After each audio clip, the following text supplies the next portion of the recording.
तो आज हमारा फ्लाइट होता है पटना से अहमदाबाद के लिए। एक्चुअली पूरा गुजरात हम लोग को एक्सप्लोर करना है। सोचा तो ये है, आगे क्या होता है लेट्स सी।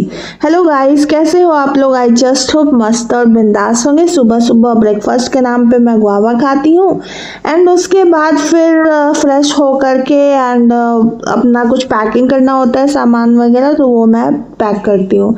उसके बाद फिर फेस पे बर्फ अप्लाई करती हूँ, जो कि मैं बहुत दिन के बाद कर रही थी। अब जाना था इतना दूर तो थोड़ा सा स्किन केयर आज मैंने कर लिया।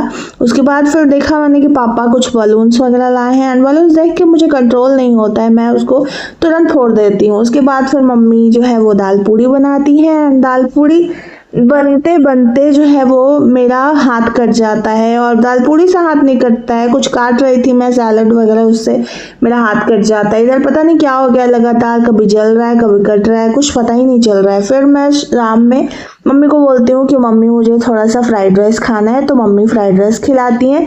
उसके बाद फिर शाम के 6 बज जाता है। 7 बजे तक मुझे एयरपोर्ट भी पहुँचना था, तो मैं रेडी शेडी हो करके ट्रॉली लेकर के बैठ जाती हूँ। भैया को कॉल करती हूँ कि भैया भी यहाँ पे आ जाएंगे, साथ में मुझे ड्रॉप कर देंगे वहाँ पे।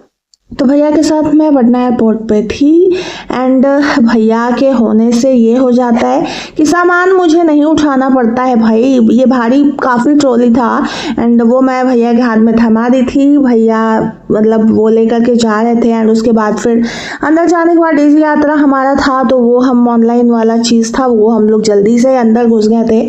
चेक इन काउंटर पे मैं खड़ी थी, सारा काम मेरा हो जाता है। भैया बाहर वेट करते हैं थोड़ी देर, फिर वो भी चले जाते हैं। फिर जो इलेक्ट्रॉनिक आइटम थे वो मैंने चेक कराया, उसके बाद अपने बैग में रखा।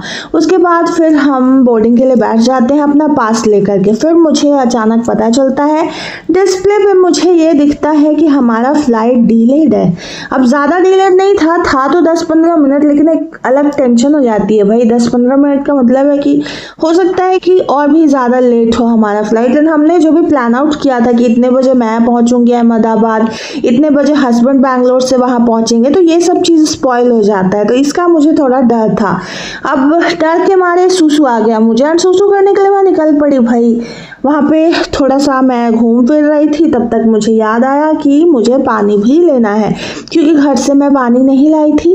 एंड वहाँ से मैं पानी खरीदती हूँ, जो मेरे बैकग्राउंड में आप पीछे देख रहे थे, वहाँ से मैंने पानी लिया, सूसू किया टॉयलेट में एंड उसके बाद फिर मैं आपको पटना एयरपोर्ट दिखा रही हूँ, जो कि बहुत ही ज़्यादा खूबसूरत है। पहले खूबसूरत नहीं था, लेकिन अब बहुत ही ज़्यादा खूबसूरत हो गया है। वॉशरूम का नज़ारा कुछ इस तरह का है, जो कि नीट एंड क्लीन है, कोई शक नहीं है इसमें। और मैं सेल्फी लेकर के आगे बढ़ जाती हूँ एंड फिर से अपने 12 नंबर गेट पे बैठ जाती हूँ अपना पास लेकर के। अचानक अनाउंसमेंट होती है कि हमारा बोर्डिंग का टाइम हो गया है। हम निकल पड़ते हैं अपने हवाई जहाज़ के सीट पे बैठने के लिए। अब जो कतार लगी होती है, उस कतार में इतना ज़्यादा टाइम लग जाता है, मुझे नहीं पता था इतना ज़्यादा टाइम क्यों लग रहा है। फिर फाइनली बारी आती है हमारी हवाई जहाज़ में बैठने की। सामने 2 सुंदरियाँ हमारा स्वागत कर रही होती है, जो कि देख के मन प्रफुल्लित हो जाता है। अब हम आपको ये बता दें कि मुझे विंडो सीट पे बैठना होता है, क्योंकि भाई अब फ्लाइट पे रोज रोज आदमी अब हवाई जहाज पे तो बैठता नहीं है, कभी कभी बैठेगा तो बाहर का नज़ारा निहारेगा। तो मैं एक्स्ट्रा पैसे पे करके यहाँ पे इस सीट को बुक की थी एंड बैठ के लुत्फ उठा रही थी अपने खिड़की से।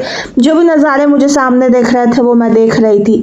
हमारा फ्लाइट जो है वो टेक ऑफ करने को है। टाइम मैं आपको बता दूँ तो 9:30 टाइम हो रहा था। जिस टाइम पे बोला गया था एक्चुअली उस टाइम पे इन्होंने किया।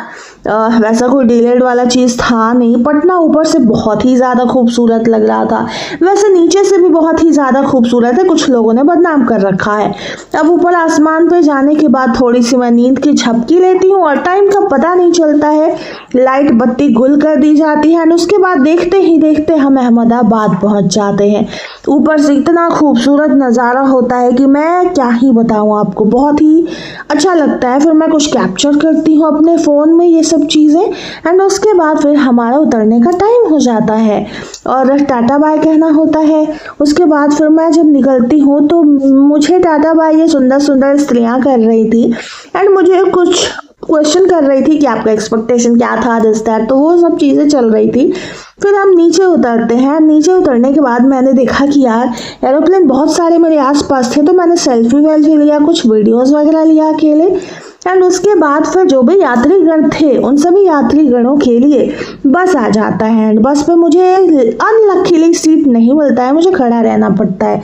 एंड इतने सारे जेंट्स के बीच में मैं अकेली लेडीज हाथ पकड़ के खड़ी हो गई।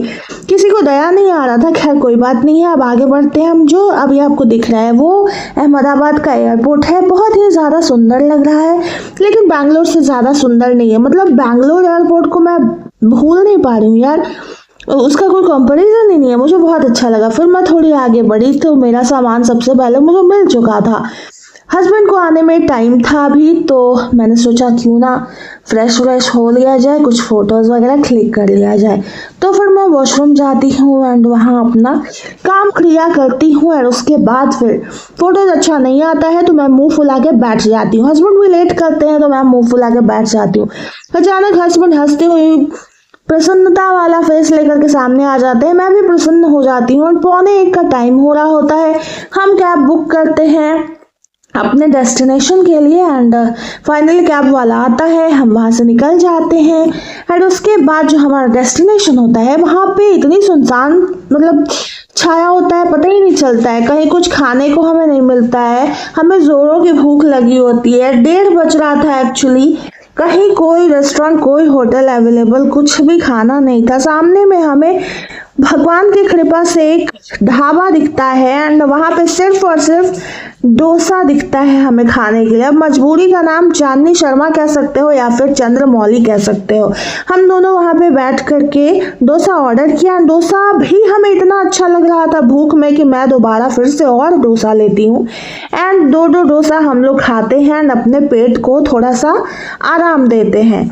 तो आई जस्ट होप आपको ये वीडियो अच्छा लगा होगा। आगे का वीडियो देखना मत भूलना, क्योंकि ये बचपन से जो हम 100 की नोट पे तस्वीर देखते आए हैं जो रानी की वाव के नाम से जाना जाता है, सबसे पहला हम वहां घूमने वाले हैं। तो इसके लिए हम पाटन निकलेंगे, कैसे क्या चीजें होंगी सब कुछ वीडियो में आपको पता चलेगा। सो मिस मत करना। आज के लिए इतना ही, बाय बाय।